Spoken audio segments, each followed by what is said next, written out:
Video 209. ఈ వీడియోని గనక మీరు కరెక్ట్‌గా అర్థం చేసుకుంటే, ఇంతకాలం మీరు ట్రేడింగ్‌లో చేసిన మిస్టేక్స్ ఏంటి అనేవి మీకు కళ్ళకు కట్టినట్టుగా కనిపిస్తాయి. మార్కెట్‌లో ఒక మంచి ట్రేడర్ అవ్వాలి అనంటే, ఒక పర్ఫెక్ట్ బ్రేక్‌ఔట్‌ని ఫైండ్ ఔట్ చేయడం చాలా ఇంపార్టెంట్. మనం ఎప్పుడైతే బై చేస్తామో, బై చేసిన లెవెల్ నుంచి స్టాక్ ప్రైజెస్ పెరుగుతూ వెళ్ళేలాగా మనం బ్రేక్‌ఔట్స్‌ని ఫైండ్ ఔట్ చేసుకోవాలి. But most of the time మనం టెక్నికల్ బ్రేక్‌ఔట్స్ అబ్జర్వ్ చేస్తున్నప్పుడు, కొన్నిసార్లు ఆ రెసిస్టెన్స్ లైన్ పైకి వెళ్ళిన తర్వాత ట్రాప్స్ క్రియేట్ అయ్యి స్టాక్ ప్రైజెస్ పడిపోతూ ఉంటాయి. అండ్ ఇన్ఫాక్ట్ ఇలాంటి ట్రాప్స్ వల్లే చాలా మంది ట్రేడర్స్ నష్టపోతూ ఉంటారు. సో అందుకే ఈ వీడియోలో ట్రాప్స్ ని ఎలా ఫైండ్ అవుట్ చేయాలి అనేది నేను చాలా ఈజీగా సింపుల్ గా ఎక్స్ప్లెయిన్ చేయబోతున్నాను. మనం లాస్ట్ వీడియోలో accumulation phase and distribution phase గురించి మాట్లాడుకున్నాం. సో పెద్ద పెద్ద ఇన్సైడర్స్ ఎవరైతే ఉన్నారో వాళ్ళు ఒక స్టాక్ ని అక్యుములేట్ చేసుకోవడానికి రెండు రకాలుగా అక్యుములేట్ చేసుకోవచ్చు. మొదటిది స్టాక్ ప్రైజెస్ పడేసి లోవర్ లెవెల్స్ లో వాళ్ళు కొనుక్కొని తర్వాత మళ్ళీ పైకి తీసుకురావచ్చు. దీన్ని మనం ఒక టైప్ ఆఫ్ అక్యుములేషన్ ప్యాటర్న్ అనుకుంటే, సెకండ్ ప్యాటర్న్లో ఆల్రెడీ స్టాక్ ప్రైస్ని ఇన్వెస్టర్స్ అక్యుములేట్ చేసిన తర్వాత మళ్ళీ హయ్యర్ లెవెల్స్లో కూడా రీఅక్యుములేషన్ చేస్తూ ఉంటారు. ఇక్కడ నుంచి కూడా స్టాక్ ప్రైజెస్ పెరుగుతూ ఉంటాయి. బట్ ఇలాంటి అక్యుములేషన్ ఎప్పుడు జరుగుతున్నా సరే మనకంటూ ఫస్ట్ ఆఫ్ ఆల్ ఒక రెసిస్టెన్స్ లైన్ అనేది ఫామ్ అవుతుంది. సో జనరల్గా స్టాక్ ప్రైస్ సైడ్ వైజ్లో ఉన్నప్పుడు పెద్ద పెద్ద ఇన్వెస్టర్స్ కొనుక్కుంటూ ఉంటారు కదా. ఈ కొనేటప్పుడు ఒక పర్టికులర్ రెసిస్టెన్స్ లెవెల్ దగ్గరికి వచ్చినప్పుడు వాళ్ళు ఒక డ్రామా ప్లే చేస్తారు. ఆ డ్రామాని ట్రాప్ని అర్థం చేసుకోవడం కోసమే నేను ఈ వీడియో చేస్తున్నాను. సో ఆ ఇన్సైడర్స్ క్రియేట్ చేసే డ్రామా ఏంటి అంటే testing demand and supply. So ఈ రెసిస్టెన్స్ దగ్గరికి వెళ్ళిన తర్వాత యాక్చువల్గా ఇన్సైడర్స్ అనేవాళ్ళు స్టాక్ ప్రైస్ని ఇంకా పైకి తీసుకెళ్ళాలి అని అనుకుంటున్నారు. కానీ ఇలా పైకి తీసుకెళ్లేటప్పుడు వాళ్ళు ఈ లెవెల్స్లో ఎవరు కూడా ఈ స్టాక్ని సెల్ చేయడం వాళ్ళకి ఇష్టం ఉండదు. ఒకవేళ ఈ లెవెల్స్లో మనలాంటి జనరల్ పబ్లిక్ గనక సెల్ చేస్తున్నారు అని అంటే అలాంటప్పుడు ఇన్సైడర్స్ చాలా పెద్ద మొత్తంలో కొనాల్సి వస్తుంది. అందుకోసమనే ఈ లెవెల్స్లో ఎలాంటి సెల్లర్ లేకుండా స్టాక్ ప్రైస్ని పైకి తీసుకెళ్ళాలి అనేది ఇన్సైడర్ యొక్క టార్గెట్. సో దీనికోసం ఇన్సైడర్స్ ఏం చేస్తారు అని అంటే టెస్టింగ్ సప్లై, అంటే మార్కెట్లో ఎవరైనా సెల్లర్స్ ఉన్నారా అని చెప్పి టెస్ట్ చేస్తారనమాట. సో దీన్ని టెస్ట్ చేయడం కోసం ఫస్ట్ ఆఫ్ ఆల్ స్టాక్ ప్రైజెస్ని పైకి తీసుకువెళ్ళి రెసిస్టెన్స్ లెవెల్ దగ్గరికి తీసుకువెళ్తారు. సో వన్స్ ఇలా రెసిస్టెన్స్ లెవెల్ దగ్గరికి తీసుకెళ్ళిన తర్వాత మార్కెట్లో ఎవరైనా సెల్లర్స్ ఉన్నారేమో అని చెప్పి టెస్ట్ చేయడం కోసం ఫస్ట్ ఈ ఇన్సైడర్సే స్టాక్ ప్రైజెస్ని సెల్ చేస్తారు. ఇలా సెల్ చేస్తే యూజువల్గా స్టాక్ ప్రైజెస్ పడిపోతాయి ఆబ్వియస్గా, ఎందుకంటే వాళ్ళ దగ్గర చాలా ఎక్కువ క్వాంటిటీ ఉంటుంది కదా. వాళ్ళు పడేయడం కోసం ఎంత క్వాంటిటీ సెల్ చేయాలి అనేది వాళ్ళకి చాలా క్లియర్ ఐడియా ఉంటుంది. సో ఇలా ఎప్పుడైతే స్టాక్ని సెల్ చేస్తారో మనకి ఇలాంటి ఒక hammer type of red colour candle కానీ కొన్నిసార్లు గ్రీన్ కలర్ క్యాండిల్ కానీ ఫామ్ అవ్వచ్చు. సో ఇలా ఫామ్ అయినప్పుడు ఓన్లీ ఇన్సైడర్ ఒక్కళ్ళే సెల్ చేస్తున్నారు, వేరే ఎవ్వరూ సెల్లర్స్ లేరు మార్కెట్లో అని అనుకోండి.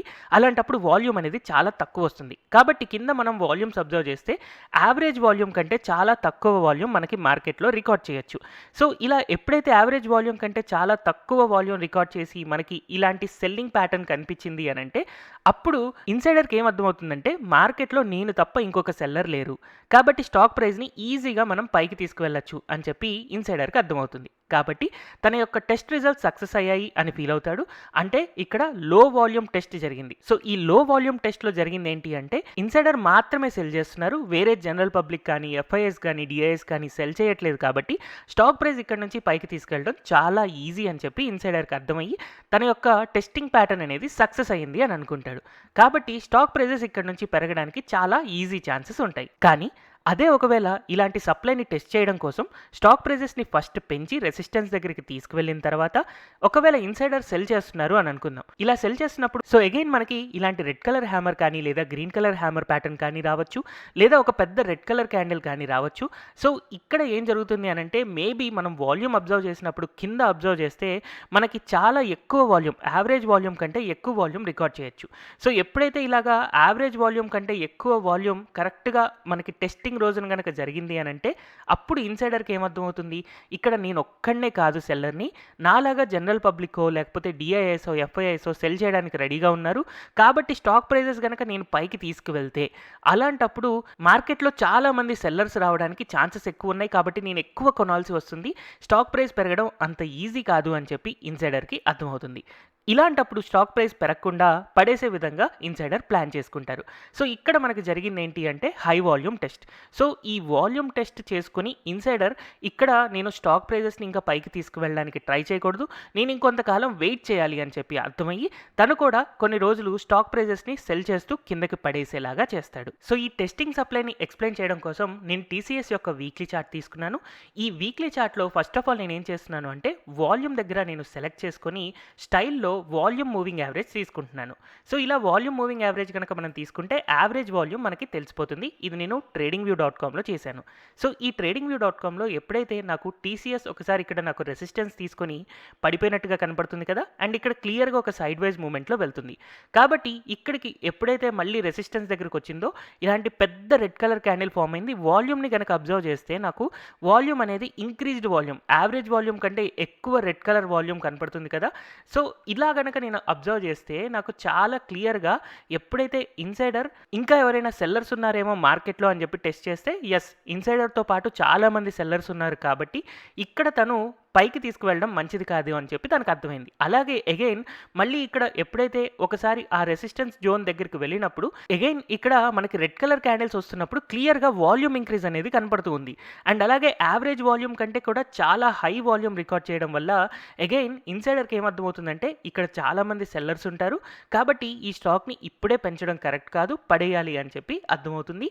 అలాంటప్పుడు తను కూడా దాన్ని సెల్ చేస్తాడు, స్టాక్ ప్రైజెస్ ఇలా పడిపోతూ ఉంటాయి. సో ఈ వాల్యూమ్ ప్యాటర్న్స్ కనుక మీరు ఇలాంటి రెసిస్టెన్స్ దగ్గర అబ్జర్వ్ చేస్తున్నారు అని అంటే మీకు చాలా ఈజీగా రైట్ సిగ్నల్స్ని పట్టుకోగలుగుతారు. సో మరి ఒక రైట్ సిగ్నల్ ఎలా ఉండొచ్చు అని మీకు తెలియడం కోసం నేను రిలయన్స్ అనే స్టాక్ యొక్క ఎగ్జాంపుల్ తీసుకుంటున్నాను. సో ఈ రిలయన్స్ ఇండస్ట్రీస్ కనుక నేను అబ్జర్వ్ చేస్తే ప్రీవియస్గా నాకు ఇక్కడ ఒక రెసిస్టెన్స్ జోన్ అనేది ఫామ్ అయింది.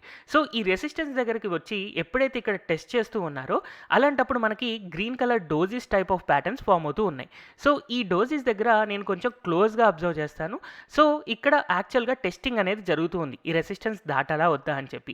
అండ్ వాల్యూమ్స్ మనం అబ్జర్వ్ చేస్తే ఈ టెస్టింగ్ జరుగుతున్నప్పుడు వాల్యూమ్స్ లోవర్ వాల్యూమ్స్ రికార్డ్ చేస్తున్నాయి కాబట్టి మార్కెట్లో పెద్దగా సెల్లర్స్ లేరు కాబట్టి దీన్ని పైకి తీసుకువెళ్ళచ్చు అని చెప్పి ఇన్సైడర్స్కి అర్థమైంది. అందుకనే స్టాక్ ప్రైజెస్ పైకి తీసుకువెళ్లే విధంగా ప్లాన్ చేసుకొని ఉన్నారు. అయితే స్టాక్ మార్కెట్ బిగినర్స్ అయితే ఇక్కడ మీకు ఎలాంటి డౌట్ రాదు. కానీ మార్కెట్లో మీరు కనుక కొంచెం ప్రొఫెషనల్ లేదా ఆల్రెడీ మార్కెట్లో కొంచెం ఎక్స్పీరియన్స్ ఉంది, టెక్నికల్ అనాలిసిస్ తెలుసు అని అనుకుంటే అదేంటి గ్రీన్ కలర్ క్యాండిల్ వచ్చింది అండ్ వాల్యూమ్ ఇంక్రీజ్ అయితే స్టాక్ ప్రైస్ పైకి వెళ్ళాలి కదా, డిక్రీజ్ అవుతుంది కానీ ఎందుకు పైకి వెళ్తుంది అని చెప్పి మీకు డౌట్ రావచ్చు. యాక్చువల్గా ఇది మనం చూస్తున్నది వీక్లీ చార్ట్. ఫర్ ఎగ్జాంపుల్ నేను దీన్ని డైలీ చార్ట్స్లో కనుక వెళ్ళాను అని అనుకోండి. సో ఇలా నేను డైలీ చార్ట్స్కి వెళ్ళినప్పుడు ఎప్పుడైతే నాకు రెడ్ కలర్ క్యాండిల్స్ వస్తున్నాయో అలాంటప్పుడు లో వాల్యూమ్స్ రికార్డ్ చేస్తూ ఉన్నాయి అండ్ గ్రీన్ కలర్ క్యాండిల్స్ వచ్చినప్పుడు వాల్యూమ్స్ అనేవి ఇంక్రీజ్ అవుతూ ఉన్నాయి. సో ఇక్కడ మీరు అనుకున్న లాజిక్ కరెక్టే, గ్రీన్ కలర్ క్యాండిల్ వచ్చి వాల్యూమ్స్ ఇంక్రీజ్ అవుతున్నాయి కాబట్టి స్టాక్ ప్రైస్ పెరుగుతుంది అనేది కరెక్టే. కాకపోతే ఇక్కడ ఇన్సైడర్ ఏం చేస్తున్నారు అంటే ఫస్ట్ మార్కెట్లో ఎవరైనా సెల్లర్స్ ఉన్నారా లేదా అని చెప్పి టెస్ట్ చేస్తున్నారు. సో టెస్ట్ చేసేటప్పుడు మనం వీక్లీ చార్ట్స్లో అబ్జర్వ్ చేస్తే ఇలాంటి హై విక్ క్యాండిల్స్ అప్ సైడ్ మనకి పెద్ద పెద్ద విక్కులు ఫామ్ అవుతూ వాల్యూమ్స్ అనేవి లో వాల్యూమ్స్ రికార్డ్ చేశాయి కాబట్టి స్టాక్ ప్రైస్ అనేది ఈజీగా పైకి వెళ్ళడం కుదిరింది. ఈవెన్ మనం ఈ వీడియో సిరీస్లో 202లో 203లో ఏం నేర్చుకున్నాం, ఎప్పుడైతే మనకి అప్పర్ విక్ ఇలా పెద్దగా వస్తుందో వాల్యూమ్స్ తగ్గితేనే ట్రెండ్ అనేది కంటిన్యూ అవుతుంది. అదే ఒకవేళ ఇక్కడ వాల్యూమ్ అనేది పెరిగింది అని అనుకోండి, ట్రెండ్ కంటిన్యూ అవుతుందా? అవ్వదు, పడిపోతుంది. సో మనం ఈ వీడియో కోర్స్లో నేర్చుకున్న ప్రతి ఒక్క లాజిక్ కూడా చాలా ప్రాపర్గా ఎగ్జాక్ట్గా వర్కౌట్ అవుతుంది. సో నెక్స్ట్ మనం ఒక డిస్ట్రిబ్యూషన్ ఫేజ్ని కనుక అబ్జర్వ్ చేస్తే ఎప్పుడైతే స్టాక్ ప్రైజెస్ బాగా పెరుగుతాయో ఇన్సైడర్స్ హయ్యర్ లెవెల్స్లో సెల్ చేసుకుంటూ ఉంటారు. వాళ్ళ సెల్లింగ్ అనేది కంప్లీట్ అయిపోతే స్టాక్ ప్రైజెస్ పూర్తిగా పడిపోయే విధంగా పెద్ద మొత్తంలో సెల్ చేస్తారు. అలాగే కొన్నిసార్లు ఇన్సైడర్స్ ఆల్రెడీ స్టాక్ ప్రైజెస్ పడిపోతాయి అని ఎక్స్పెక్ట్ చేసి సెల్ చేస్తున్నా మళ్ళీ ఇంకొక లెవెల్లో రీడిస్ట్రిబ్యూషన్ జరిగేలాగా చూసి మళ్ళీ నెక్స్ట్ లెవెల్స్లో పడే విధంగా చేయొచ్చు. అయితే ఎలాంటి డిస్ట్రిబ్యూషన్ ప్యాటర్న్ అయినా కూడా మనకి సైడ్ వైజ్లో మూవ్ అవుతున్నప్పుడు ఒక సపోర్ట్ అనేది ఫామ్ అవుతుంది. సో ఈ సపోర్ట్ లైన్ దగ్గర మళ్ళీ వీళ్ళు డిమాండ్ని కానీ సప్లైని కానీ టెస్ట్ చేస్తూ ఉంటారు. అయితే యాక్చువల్గా ఈ స్టాక్ సైడ్ వైజ్లో మూవ్ అవుతున్నప్పుడు ఇన్సైడర్స్ ఈ లెవెల్లో సెల్ చేయడానికి కన్వీనియంట్గా ఉన్నారు. సో ఈ లెవెల్లో స్టాక్ ప్రైజెస్ని ఇంకా బాగా పడకుండా మంచి హయ్యర్ లెవెల్స్లో సెల్ చేసుకోవాలి అనేది ఇన్సైడర్స్ యొక్క ఉద్దేశం. కాబట్టి ఈ స్టాక్ ప్రైస్ పడకుండా ఉండడం కోసం ఇన్సైడర్స్ డిమాండ్ని టెస్ట్ చేయాలి అని అనుకుంటారు. సో ఈ డిమాండ్ని టెస్ట్ చేసే ప్రాసెస్లో ఫస్ట్ వాళ్ళు స్టాక్ ప్రైజెస్ని పడేసి సపోర్ట్ దగ్గరికి తీసుకొస్తారు. వన్స్ సపోర్ట్ దగ్గరికి తీసుకొచ్చిన తర్వాత ఇక్కడ ఎవరైనా బయ్యర్స్ ఉన్నారా లేదా అని చెప్పి ఇన్సైడర్స్ టెస్ట్ చేయాలి అని అనుకున్నారు. కాబట్టి ఫస్ట్ వాళ్ళే కొంతవరకు బయింగ్ చేస్తారు. సో ఇలా ఇన్సైడర్స్ బై చేసినప్పుడు మనకు ఒక inverted hammer green colour candle కానీ రెడ్ కలర్ క్యాండిల్ కానీ ఫామ్ అవ్వచ్చు. సో ఇలాంటి క్యాండిల్ ఫామ్ అయినప్పుడు ఒకవేళ ఇక్కడ లో వాల్యూమ్స్ రికార్డ్ అయ్యాయి అని అంటే దాని యొక్క ఉద్దేశం ఏంటి? కేవలం ఇన్సైడర్స్ మాత్రమే ఇక్కడ సెల్ చేస్తున్నారు. జనరల్ పబ్లిక్ కానీ ఎఫ్ఐఎస్ కానీ డిఐఎస్ కానీ వేరే వాళ్ళ ఎవ్వరి సపోర్ట్ కూడా ఇన్సైడర్కి దొరకట్లేదు. అంటే ఇక్కడ స్టాక్ ప్రైజెస్ పెరగడం అనేది కష్టం కాబట్టి ఇమీడియట్గా స్టాక్ ప్రైజెస్ని సెల్ చేసుకోవడం మంచిది అని చెప్పి ఇన్సైడర్కి అర్థమవుతుంది. అప్పుడు ఇన్సైడర్ తన యొక్క లో వాల్యూమ్ టెస్ట్ సక్సెస్ అయ్యింది అని చెప్పి స్టాక్ ఇమ్మీడియట్గా సెల్ చేయడానికి ట్రై చేస్తారు. అదే ఒకవేళ టెస్టింగ్ డిమాండ్ ఫేజ్లో స్టాక్ ప్రైస్ని పడేసిన తర్వాత మళ్ళీ ఎప్పుడైతే ఇన్సైడర్ బై చేస్తారో స్టాక్ ప్రైజెస్ కొంతవరకు పెరుగుతాయి. ఇలా పెరిగేటప్పుడు మనకి ఇన్వర్టెడ్ హ్యామర్ ప్యాటర్న్ కానీ, అది గ్రీన్ కలర్లో కానీ లేదా రెడ్ కలర్లో కానీ ఉండొచ్చు. అలాంటి క్యాండిల్ స్టిక్ వచ్చినప్పుడు మనం వాల్యూమ్ అబ్జర్వ్ చేస్తే ఒకవేళ హై వాల్యూమ్ కనుక రికార్డ్ చేసిందంటే ఇన్సైడర్తో పాటు పెద్ద పెద్ద ఇన్వెస్టర్స్, ఎఫ్ఐఎస్ కానీ, డిఐఎస్ కానీ లేదా జనరల్ పబ్లిక్ కానీ దాన్ని కొనడానికి ఇంట్రెస్ట్ చూపించవచ్చు అని చెప్పి ఇన్సైడర్కి అర్థమైపోతుంది. సో ఎప్పుడైతే ఇన్సైడర్కి అర్థమైందో ఓకే, నేను లోవర్ లెవెల్స్లో అమ్మడం ఎందుకు, హయ్యర్ లెవెల్స్లోనే అమ్ముదాము, స్టాక్ ప్రైస్ ఇంకొంతకాలం పెరిగే విధంగా చేద్దాము అని చెప్పి తనకి అర్థమవుతుంది. సో కేవలం ఇలాంటి ఇన్వర్టెడ్ హ్యామర్ షేపే కాదు, ఒకవేళ పెద్ద గ్రీన్ కలర్ క్యాండిల్ వచ్చినా కూడా స్టాక్ ప్రైజెస్ ఈజీగా పెరుగుతాయి అని చెప్పి తనకి అర్థమైపోవడం వల్ల ఇక్కడ హై వాల్యూమ్ టెస్ట్ వచ్చింది కాబట్టి ఇన్సైడర్ కొన్ని రోజులు వెయిట్ చేద్దాం, ఇప్పుడే మన స్టాక్ అంతా కూడా అమ్మాల్సిన అవసరం లేదు అని చెప్పి ఇన్సైడర్కి అర్థమవుతుంది. కాబట్టి స్టాక్ ఇంకొంతకాలం మనకి సైడ్ వైజ్ లో ఉండడానికి ఎక్కువ ఛాన్సెస్ ఉంటాయి. సో ఇలా గనక మనం స్టాక్ మార్కెట్ ని అర్థం చేసుకోవడానికి ట్రై చేసి స్టాక్స్ ని రెసిస్టెన్స్ దగ్గర, సపోర్ట్ దగ్గర దాని యొక్క demand, supply, insiders point of వ్యూలో గనక మనం అబ్జర్వ్ చేస్తే మార్కెట్ అనేది మనకి ఒక ఎమోషనల్ సైన్స్ లాగా కనపడుతుంది. సింపుల్ గా ఏదో ఒక గ్యామ్లింగ్ లాగా కొనడం, అమ్మడం, టార్గెట్, స్టాప్ లాస్ అని కాకుండా లాజికల్ గా ఎక్కడ ట్రాప్స్ క్రియేట్ అవుతాయి, ఎక్కడ పర్ఫెక్ట్ బ్రేక్అవుట్ వస్తుంది అనేది చెప్పి మనకి చాలా ఈజీగా అర్థమైపోతుంది. అందుకే నా సజెషన్ ఏంటి అంటే తొందరపడి ట్రేడ్ చేయకండి. ఫస్ట్ ఆఫ్ ఆల్ కాన్సెప్ట్ బాగా నేర్చుకోండి. అండ్ వన్స్ మీరు కాన్సెప్ట్ నేర్చుకున్న తర్వాత ఒకసారి మీరు ట్రేడ్ చేసే ముందు ఆగి ఆలోచించండి, ఇక్కడ నేనేమైనా ట్రాప్ లో ఇరుక్కోబోతున్నానా అనే ఒక్క విషయం మీరు ఆలోచించి పర్ఫెక్ట్ ట్రేడ్ అని అనుకున్నప్పుడు మాత్రమే ట్రేడ్ చేయండి. అండ్ ఇలాంటి స్టాక్ మార్కెట్ ఎమోషనల్ సైన్స్ గురించి మీరు ఇంకా తెలుసుకోవాలి అని అనుకుంటే మన ఫర్దర్ వీడియోస్ కోసం వెయిట్ చేయండి. ఈ వీడియోలో మీరు ఇప్పటిదాకా నేర్చుకున్నది చాలా చిన్న విషయం, బట్ ఇలాంటి ఎన్నో విషయాలన్నీ కలిపితేనే మనం టెక్నికల్ అనాలిసిస్ ని ప్రాపర్ గా నేర్చుకోగలుగుతాం. సో మీరు ఫ్రీగా టెక్నికల్ అనాలిసిస్ పూర్తిగా నేర్చుకోవాలి అని అనుకుంటే తెలుగు స్టాక్ ఛానల్ అని యూట్యూబ్లో సెర్చ్ చేస్తే మీకు ఈ లోగోతో మన ఛానల్ కనపడుతుంది. సో మన ఛానల్లో ప్లేలిస్ట్లోకి వెళ్ళి టెక్నికల్ అనాలిసిస్ ఫర్ బిగినర్స్ అనే ప్లేలిస్ట్లో కనుక మీరు వెళ్తే నా previous videos module 1, module 2, module 3 అని ఒక ఆర్డర్లో ఉన్నాయి.